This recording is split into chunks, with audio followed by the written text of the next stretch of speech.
lacrimă, o rază de soare, un pic de gheață, un strop de speranță. Amestecă-le special într-un cocktail, trimite într-o scrisoare, nu prin e-mail.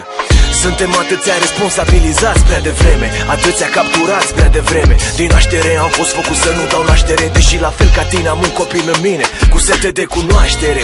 Imaturitate, unde ești? Dacă mă cauți și tu, de ce nu mă găsești?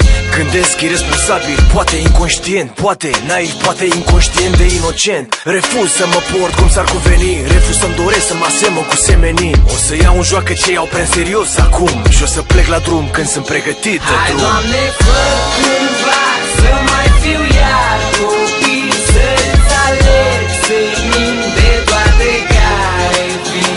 Hai, Doamne, fă cumva să mai fiu iar copil, să-ți alerg senin de toate care vin.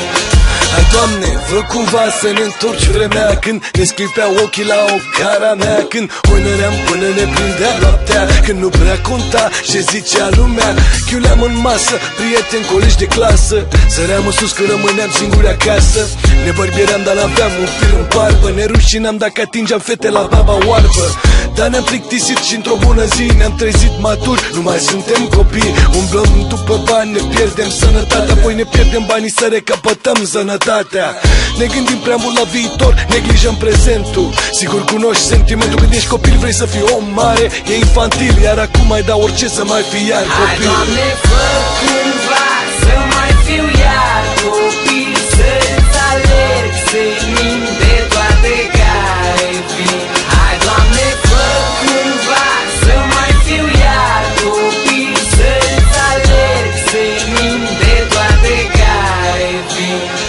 Nu mă întreba cum am trăit, că am uitat. Nu mă întreba ce o să facă viitorul nelimitat.